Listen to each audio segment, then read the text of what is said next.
Welcome back to the LinkedIn Outreach Guys, a podcast series based around the power of LinkedIn marketing, our experience, and dare I say, expertise within it. My name's Ollie, and I'll be the host for this episode. Joining me today will be my friends and business partners, Toby, Harry, and Mikey. Let's dive right in and give a bit of background on ourselves, and then we can move on to what everyone is actually here for. So, Toby, do you want to jump in first of all? I'm the founder of the Lead Lab. We started the business around 15 years ago.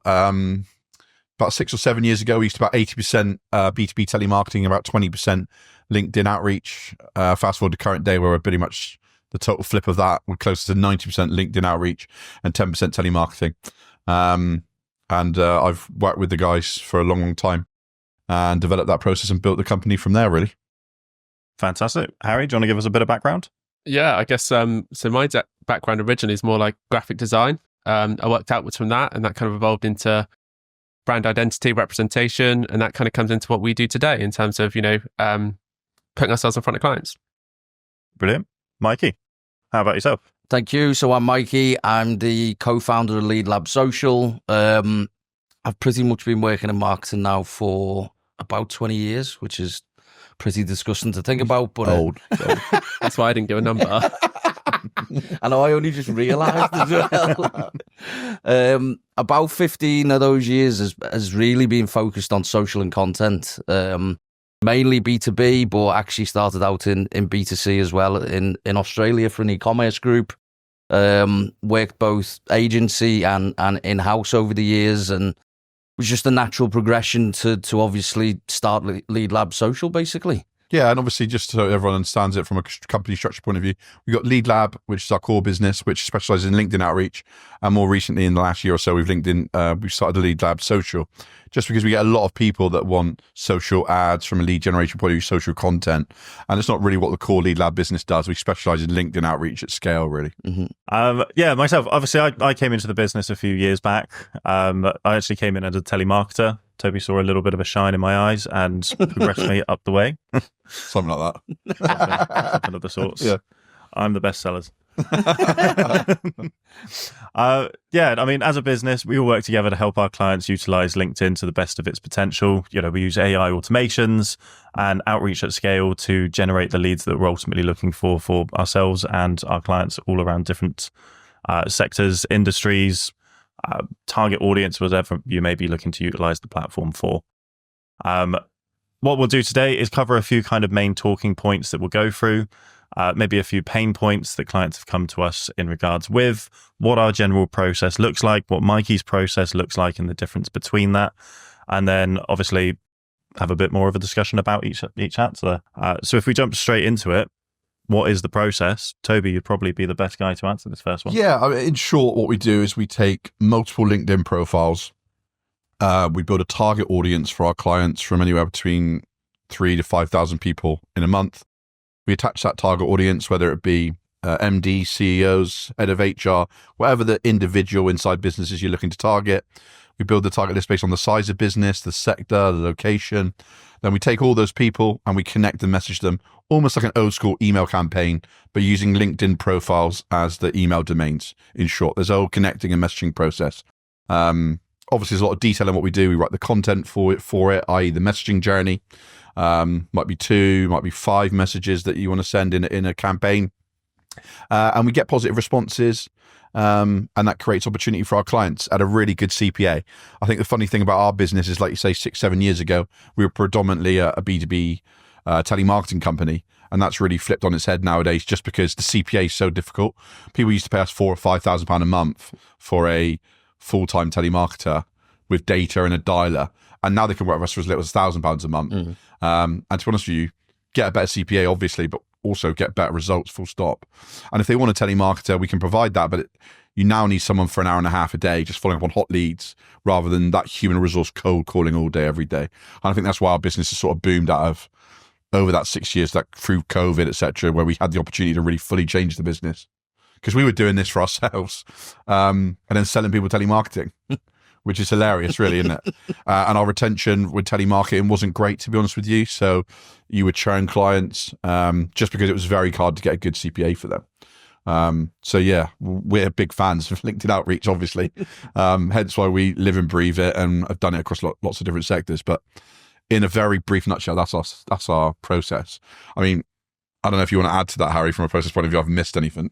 Well, I mean, you've definitely missed things, but I think a good nutshell. That's why. I do the over the view thing. High And level overview. Harry gets involved in the actual detail, and it actually means like there's a lot of moving parts, isn't there? Yeah, there are, but that was a good nutshell. So, yeah, essentially, Well done. just to expand on each bit, I'd say in terms of like a target audience. So what we do is we'd hunt down profiles on LinkedIn based on their sector, their job role, location.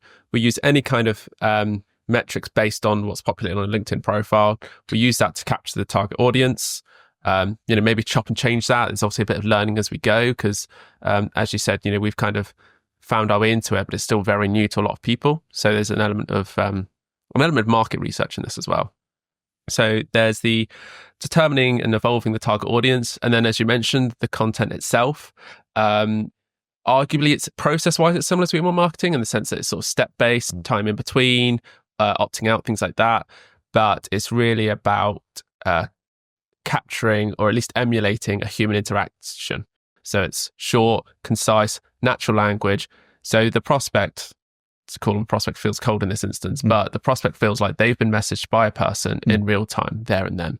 And that's a big part of it is automation on high scale for something. And in fact, feels like a one-off. We often talk to clients, don't we? And they're like, yeah, I've sent a few messages. I, do a bit of connecting when I can. And actually, sometimes I get some responses. We basically do that on steroids. And we do it for you every single day. So the lead flow just comes in. One big thing we always push for our clients is say, we want you only touching LinkedIn when someone's interested. Rather than spending all your time connecting, scrolling through stuff. How do you make LinkedIn work for you rather than you work for LinkedIn? And I think that's what we facilitate really. Via our tech and our profiles and our data, etc., as well as the team that run it all.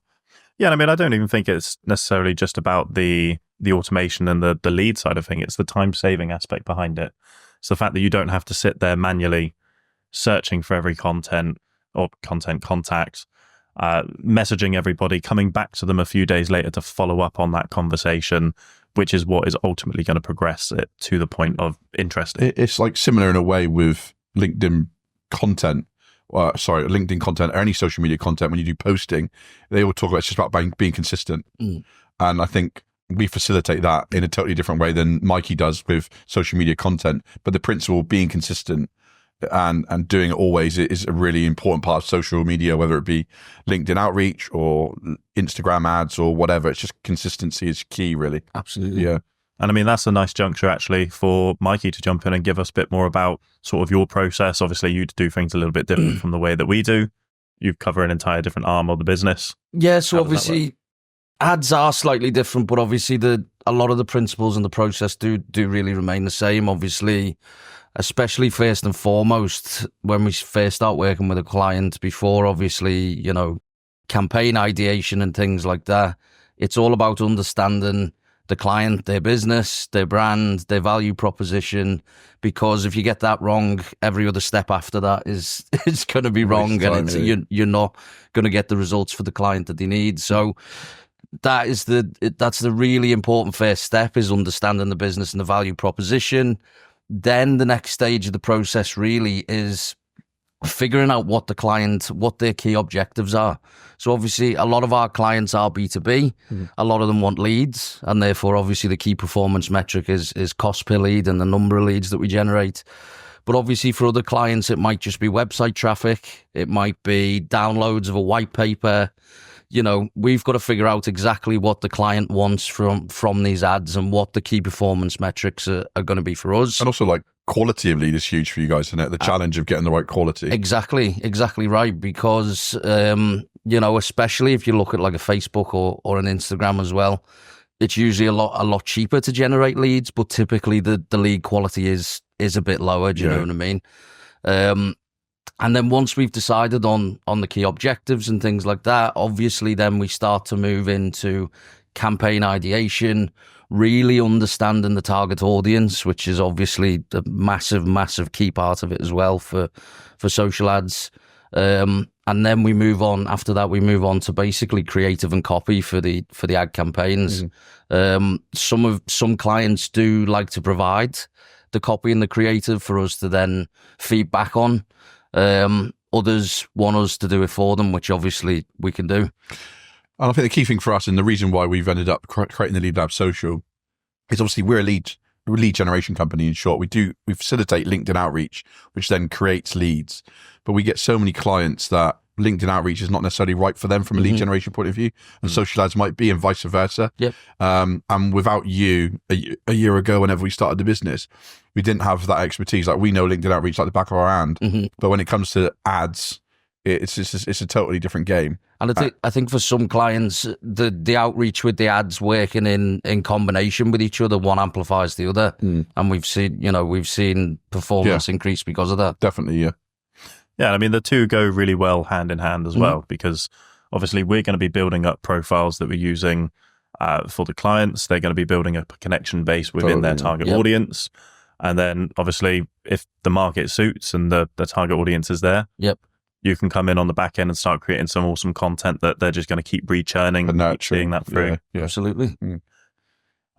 So a good thing to kind of jump into then, obviously we talk to clients on a daily basis. What are some common things that they typically come to you guys with? Well, they all want leads. That's normally that's the number thing they want. And a lot of the first conversation is, should they be with us or should they be with Mikey? That's sort of the first thing we have to establish. Obviously, a lot of our leads come from LinkedIn for obvious reasons. So a lot of the time, I would say 80-80% of the time, we are the number one choice for us to offer to them. But there's lots of times where we instantly know. And there's other times somewhere in the middle where it's more like 40-50% where you could actually do both. And it's just a matter of testing and measuring and seeing what you've done already. Like, they might have done social ads already and it not worked, and maybe they did it wrong and it didn't work, or maybe they've not done it at all. But it's just, I think what we tend to do is share all of our leads and our new bits of business so that everyone could know who we're working with. So Mikey knows, oh, well, I've done that before and got really good leads, and we can go and tell the client that. And it's just really great feeling for us, because 2-3 years ago, we would go onto a call with a client and we'd be like, look, we don't think we're a good fit for you, which is really frustrating, because you're basically paid for an opportunity which is maybe not right for you for whatever reason. And just to throw it away is, it doesn't feel right from a customer service point of view. It's like, no, you want lead generation, but we can't help you. Bye. See you later. And to be able to, if we can't help them, normally Mikey can. Which is great. And obviously we're very good at creating leads. So 3 of us, myself, Ollie, and our salesperson will sit in 10 to 15 demos a day. So throwing them away and now giving them into Lead Lab Social is it's really much better for them, because they then either go away thinking, oh, they really tried to help me. Oh, just because I couldn't help them here, they were like, that was it, waste my time. So when it comes to creating ads on social, whether it's LinkedIn outreach or ads on LinkedIn or on general social media like Instagram or Facebook, we can help people. And which is a nice feeling. Just to touch on something you said there, Toby, as well, which I think is important, is obviously a lot of businesses, especially small to medium-sized businesses, have tested social media ads over the years. Some of them haven't worked. That doesn't mean they can't work. No. And that's you did it wrong. No, that's why we'd always encourage, whenever we get pushback from a client, we've tried them before. Always encourage an ad account review, because we can always look back at the campaigns. There's so many variables. We've had that before, haven't we, with clients? Yeah. There's so many variables, whether it's creative, copy, the campaign setup itself, the targeting. We got to look at all these things and identify why it didn't work, because and we don't charge for that. Exactly. It's almost like a social review of their ads. Yeah. And actually, as we say for Lead Lab Outreach, we don't want to work with you if we can't make it work. So if Mikey looks at it and thinks, look, exactly, and being open and selfish, like it's about, if we can't make recurring revenue out of it, we don't want to work with it. We've got no interest in making £500 a month managing social ads. Exactly. We want to make it every month. So we're only going to engage with you if we think we can. 100%. After reviewing, we're not going to take it on if we don't. Like, we're not about short-term money whatsoever. Because it's not worth the hassle. No. Same for us at £1,000 a month for LinkedIn outreach. So it's obviously a slightly different offering, but if you can't see a long-term relationship, it's just not worth the time it takes for either business. Not for either side, exactly. It's a mutual thing. It's not just one side or the other. And we work in so many sectors across both companies that it's there's not a lot we haven't worked in. Well, that actually leads into my next question, which was going to be a bit more about what kind of clients in different sectors have we seen a lot of success with? Are there any that you think particularly work well? Obviously, I know our clients range across the board, but what really works for you guys? Well, it's hard to. We work in so many sectors on LinkedIn outreach that it's very much. It's more about whether they're LinkedIn centric or their target market is LinkedIn centric. So one place we do struggle for us is teachers. So if we get a client that wants to target teachers, it's easier to talk about clients that it can't work with, to be honest with you, because most clients, they'll be targeting people that are active on LinkedIn, or they don't. And the thing is, it's such a volume play. You don't need huge results from a percentage point of view for it to be really fruitful. So if you target 4,000 people a month and you get 100 leads and you can convert 10 or whatever into business, then in a B2B space, a decent client value, there's a lot of good return on investment. Yep. So to answer your question indirectly, I can really only tell you one that it doesn't work in. I mean, we are born from professional services, aren't we? Yeah. Financial services originally, when we started the company, part-time financial directors looking to get MDs. They're still clients of ours to this day, which we're proud of, targeting MDs in the 2 to 25 million turnover space and generating their leads. But it goes from everything from that to janitorial services. I won't name the client, but I always use them as an example, because you got someone selling a £1,200 a day part-time financial director on one end of the spectrum, and on the other hand, you've got someone selling bleach and toilet roll to big businesses, and they're targeting. And Harry, you'd know better than me, but what sort of job title are they targeting? Remind me, because it's not like an MD, is it? No, it'd be facilities manager. Facilities manager, stuff like that. Yeah. And so lower level contacts get really good response rate because they're less hit by LinkedIn outreach, but they have lesser value predominantly. So it sort of swings and roundabouts. Yep. I think that touches on a really important bit, which is how accurate you can be with your target audience. Yeah. I think that's one of our best things, that a client can literally sit, and we always debate this all the time, with the difference between LinkedIn outreach leads and leads from social ads. The beauty of what we do is you can literally see the list of 4,500 people, 5,000 people before you start. So you know their job title, you know their turnover of their business, you know their location, you know the sector they're in. And I think that's a really powerful part of what we do. Anyone who responds, it's worth your time. And I think that's the key point. But yeah, I don't know about you sectors wise. So broad, isn't it? It is so broad. Obviously, I'm working with both B2B and B2C. Yeah. On the B2B side, I would say, financial services is always, especially recently in terms of cost per lead, very, very stable, if not under what we forecast for cost per lead. So they're doing very well. On the B2C side, obviously, it is tricky for B2C companies, especially product-based ones.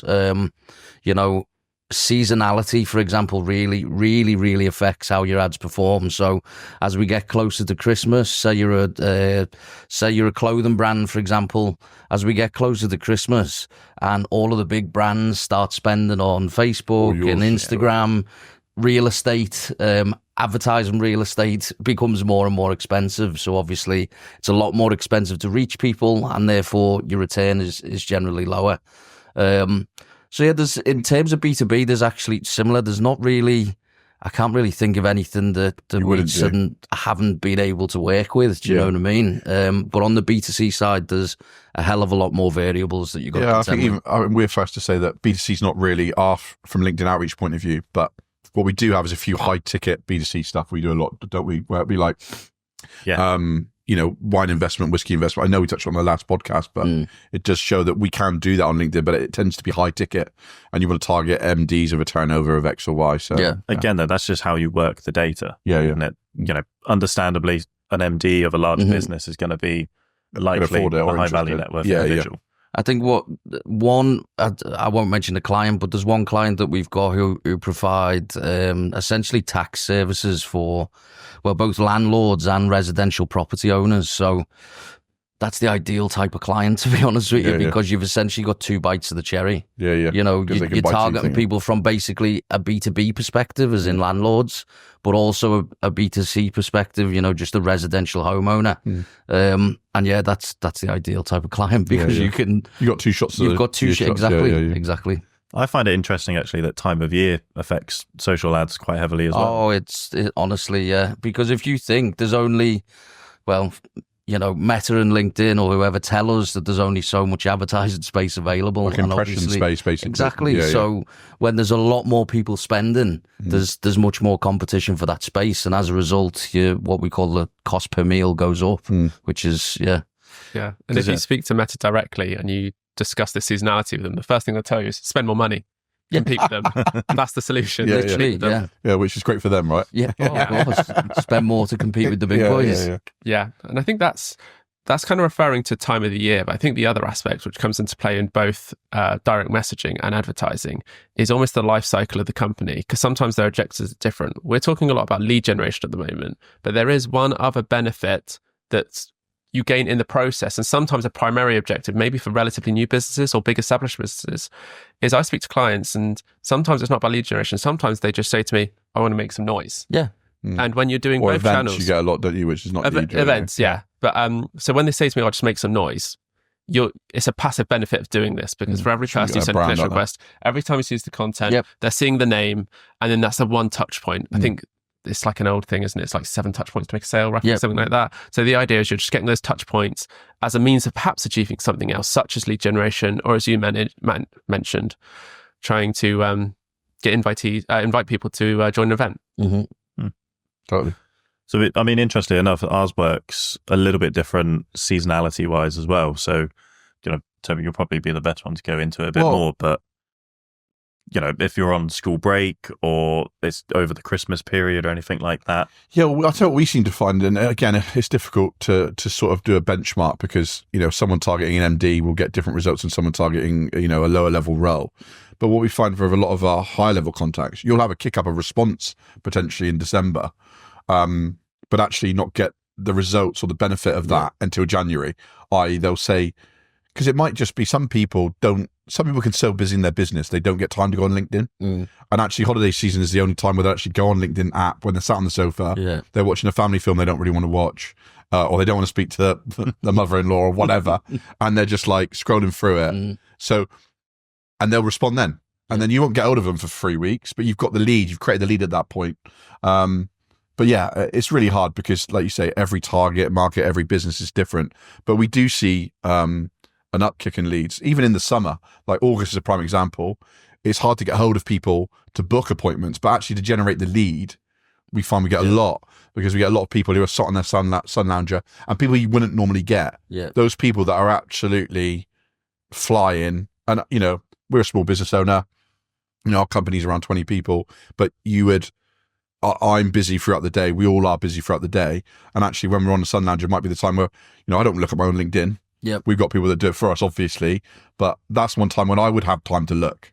And I might see something that I would respond to. So it just shows this. I think the beauty of what we do is that we've worked with so many different clients. We know what's probably best for you. Whether it be ads or social outreach. So we've found a client. We know the process works. You're seeing the leads coming through. Tell me about scalability. What's that look like for yourselves? Do you want to do social first? So with social ads, I would say we like a kind of 3-month process when we kick off campaigns. So obviously month 1 is all about what I would say sort of stabilization, because whether it's LinkedIn or whether it's Facebook or whether it's Instagram, the ads go through what they call the learning phase. So the machine is... How long does that take? Because we have different experience ourselves. Technically, it's meant to be a week, but it can extend. If the machine can't figure out your best target audience, it will just automatically extend.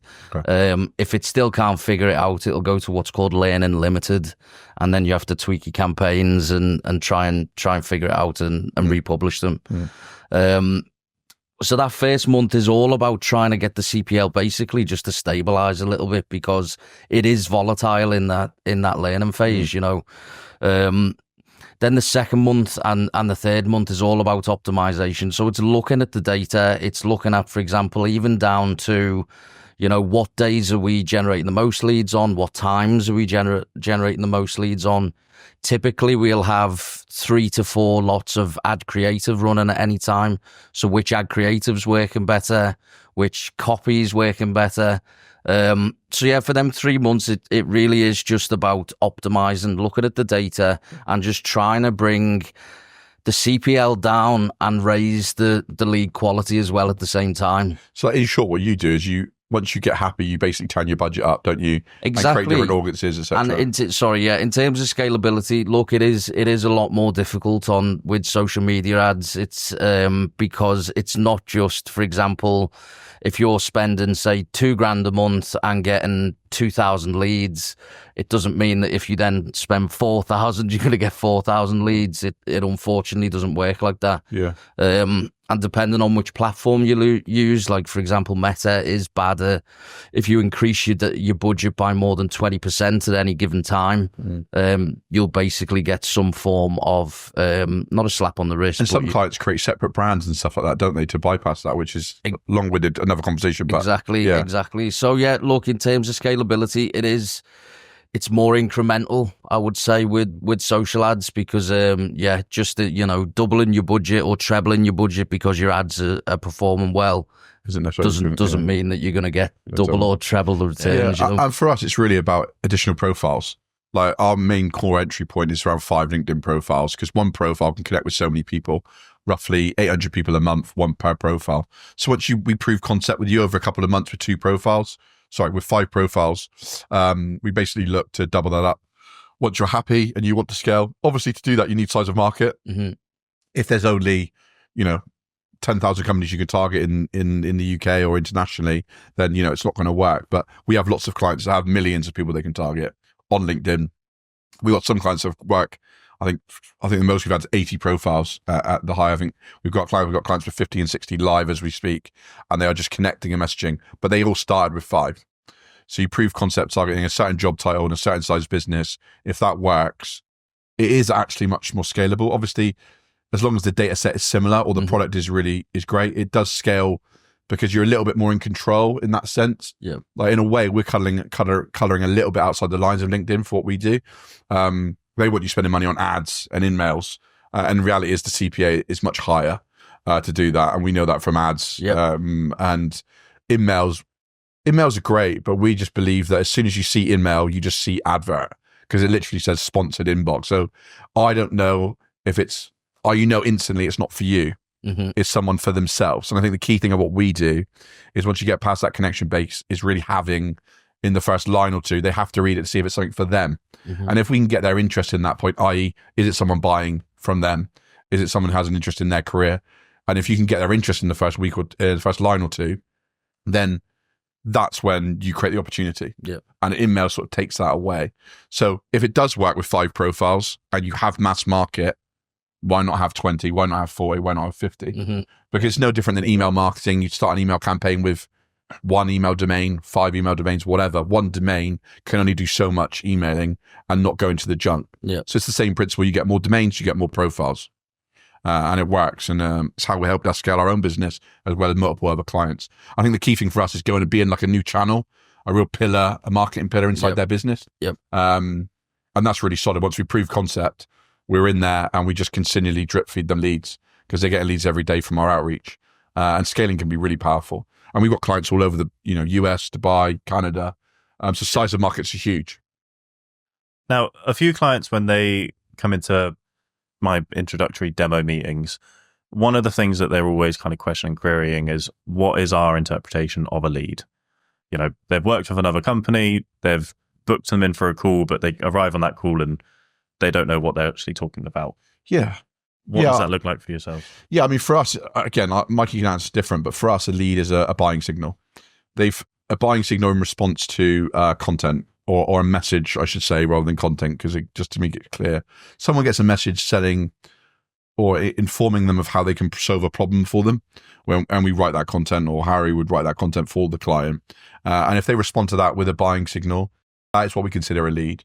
And it's from then to take that lead to a meeting, basically. But, sometimes we'll talk to clients and they think a lead is the data. They do. They're like, oh, you talking about? So it's all really about how an internal conversation goes. A lead to us is someone with interest. And for us, interest is a buying signal. If you're in a sales, whether it's face-to-face, a LinkedIn message, whatever, if someone asks you a question around your service, by definition, that's a buying signal, which for us is a lead to then follow up and nurture that interest. and take it further down the line, whether it's a longer conversation on LinkedIn, picking up the phone and speaking to them, but taking that lead to appointment to sale, basically. Now, for us, I'd say that could go maybe a step further if you bring in an appointment setter. Yeah, and we do offer appointment setters. Nice link, Ollie. Segue. If you need an appointment setter, someone to ring your leads. Lots of our clients have it. Lots of our clients don't have it. It depends what structure or team you've got in place. So if you've got a client already, if you've got a telemarketing team or you've got a salesperson that's got spare time, then that's great. But we have lots of businesses that don't have that facility. And it's not just about having someone there to do it, but someone to do it right.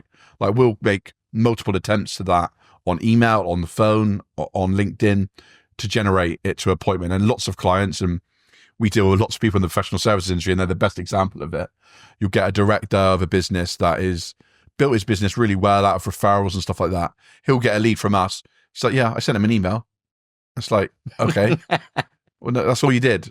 So, and that's the normal conversation we have with some clients. And we have to say, look, so whenever we start with a new client, we give them our process of how we would handle it. So look, this is how we would do it. If you're going to do that, great. We're not precious about it. Yep. Reason we offer it is to facilitate you if you can't do that, because a lead is the bite. It's the getting the fish on the rope, and then obviously pulling it in from there. You do need to put work into it. Yep. Yeah, I mean, the next step when it comes to prospects actually coming back to you, even though they've come back and they said, yeah, I'm really interested in what you do, love to speak about it further. Some people send a Calendly link or they respond back, yeah, I'll give you a call back on Tuesday. They never do. Yeah. They never book in through the link. Sometimes it needs that extra touch Does, yeah. to say, Absolutely. book in with me. I always go back to, it's about creating urgency. You get a positive response of anything, being consistent and, following up. If you ring them on day one and then you don't get anywhere, ring them on day two, because you create urgency. If you ring them on Monday and then don't ring them till the following Monday, there's no urgency created. I think that's just basic lead gen follow up. And we try to give our clients our advice on that if they need it. But lots of clients have got great sales teams and they want the leads because they'll be on commission or something like that. So they're buzzing with it. Yeah. Because they're like, yeah, brilliant. Because they might be cold calling. They might be cold LinkedIn messaging themselves, might be doing code. So when they get to work with us and they just get an email come into their inbox saying you got a hot lead on your LinkedIn outreach, they just jump on there and they're hungry for it, aren't they? The good ones are. Yeah, the good ones are. Yeah, the good ones are, yeah. It all depends on what your internal team actually looks like. Yeah. If they're hungry for the money and they're hungry for the lead, then they'll chase that up and they'll get that booked in. Cool. So I think the big next step is one just to ask the audience, is LinkedIn the next step for your business? Yeah. Well, it is. unless you're targeting schools or teachers. I'm trying to think. I mean, while we're doing that, what other sectors ever really are stone cold don't work? Yeah, it does sound like one really clings to mind for you right now. Teachers is 100%. I have one that I will categorically say from the beginning, which is coaches. Cannot target coaches effectively. They don't line up with the job titles. It's always like a second thing, I'm the coach for my son's football team. I see what you're saying. So yeah. Or it's a second job and they've got a cool job. Yeah. Yeah, on LinkedIn, they're always like a manager or something like that, so you can never track them down effectively. But actually, coaches selling is really good. Coaches selling is really good. Yeah. But targeting coaches is difficult. Yeah, reaching out to the coach themselves for small teams and things like that. Yeah. Well, again, that comes down to the size. If you target in a bigger business, then you eliminate that a little bit. But there's so many variables in what we do, which is the key part, really. Yeah, I'd say of those variables, a big part of it is aligning with LinkedIn or Meta and what they define as a definition of a demographic. Yeah. So in that instance, you're both referring to job titles, where I think if you expand upon that, some people, if they approach you and they say who they want to target, they won't necessarily tell you a job title. They'll say, I want the person who's responsible for this or that. And if that's not immediately apparent in something like a job title, that's when it becomes a challenge. So when talking about job title, that's not necessarily criteria that a prospective client will have. They're more like, I want someone who's responsible. And that's where it's really hard to define. Yep. Yeah. And the reality is, a lot of the time we have to be led by the client, because we always say you have to reverse engineer against your client base, because they're much more likely to know the job title that's relevant to them than we are. They're the experts. Yeah, they're the experts in their field. Yeah. And even if you're in one field, one client can have better success with a different job title to another. For whatever reason, there's like nuances in how they deliver their service. You can't just think, legal or financial, and it's going to be this way. There's so many different variables inside those sectors, Yep. that it is difficult, isn't it? And you do have to do a bit of A/B testing as a prime example of what you do a lot, isn't it? Yeah. Yeah. Just to make sure that you're giving yourself more opportunity. Like if you put all your eggs in one basket and it doesn't work, then it's very easy for us to change, isn't it? A great thing of what we do, if you've got 5 profiles and 5 profiles are doing 5 different things, if one doesn't work, you can move the others into doing the same thing pretty quickly. Or even create opportunity. So whether it's us or a prospective client, they might determine their target audience based on authority. But however, you could create opportunity by branching out into other job titles. Well, actually, this person may have the authority, but another person has the need. And so you might get people for different reasons. So, there's Pain feeler, they call it, don't they? Yeah, pain feeling. Yeah, it's the old 4, isn't it? Yeah. What budget, authority, needs, timing. So the idea is you might catch people for different reasons. So, and that's why I said earlier, it is a matter of market research, because you can always find new things doing this. You have a lot of useful previous experience, perhaps in other channels, as you mentioned, as a lot of people have definitely done email and things like this before. But receptiveness on certain channels is a factor, same as LinkedIn, same as Facebook. And I think from that, you learn the complexities and nuances and target audiences you mentioned, and you realize you can venture into new spaces that perhaps you couldn't in other channels, and maybe vice versa. But there's definitely research involved when approaching something like that. Was that not a really key thing for a client anyway, is learning how their target audience is responding to that content that's going out there? Obviously, I've sat in on a few calls with you handling a client catch-up meeting and things of the such, where just explaining that we've seen this bit of content working really well. You mean like they're learning something about their market? Yeah, they're always learning something new, but just actually seeing the direct response about how a prospect is responding to what they're saying. Oh, like that's not a problem for me, or actually that really solves a problem for me, or I use X, Y. So they're learning loads of value in the learning of response. We've got a third party that handle this. We've got an in-house resource that handles this. You can move that conversation onto the next thing. And if you see tons of responses coming in the same way, and it can teach them out of their business in general and to change internal things or software or whatever. And if you see a big change in your sort of what your perfect target audience once was. Well, business changes, right? Business always changes. Yeah. You know, you've got to move into the next one. You've got to have a profile, learning that next field to potentially be moving into. Yeah, I think that actually comes back to company lifecycle again, because I think both forms of marketing are very accessible. You know, when it comes to budgets, things like that, you could be a small business, you could be a large business, you could be established, you could be new, and you would learn for different reasons. So you could be a very new business who are, just learning everything from scratch. You could be well established, think, well, I know this works in this channel, and I'm learning in this channel. Or alternatively, sometimes we have the large established businesses that we know what we can do. We know the industries we cover, as an example, but we want to try a new space. So you could be learning a new segment of an audience, or you could be very, very green, so to speak, and try and learn your whole audience. So it almost doesn't matter who you are and where you are. There's always opportunities for learning, either to learn something you think you know, or to consciously try and learn and move into a new space. Sometimes, for example, maybe some of the smaller businesses perhaps is when you have perhaps agencies and consultancies, sometimes those business owners or people within the business have a reputation within the field. So they're very comfortable in their own space. They know they have the contacts and they can work their own space fine.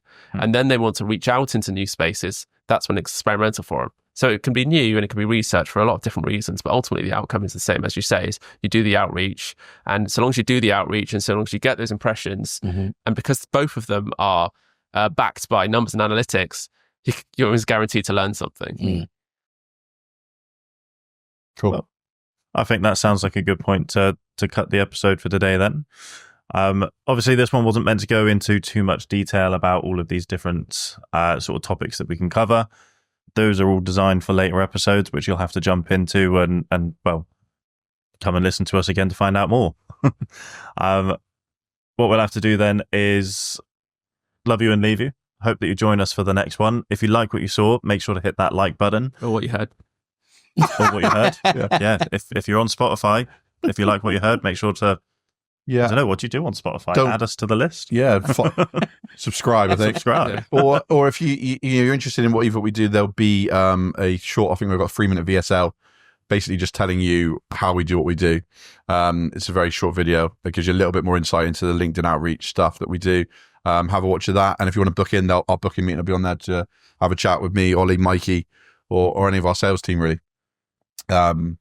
So yeah, like and subscribe. Perfect. Yeah, consider subscribing so you make sure that you're notified of future episodes. We will bid you adieu, and until the next one. Cheers.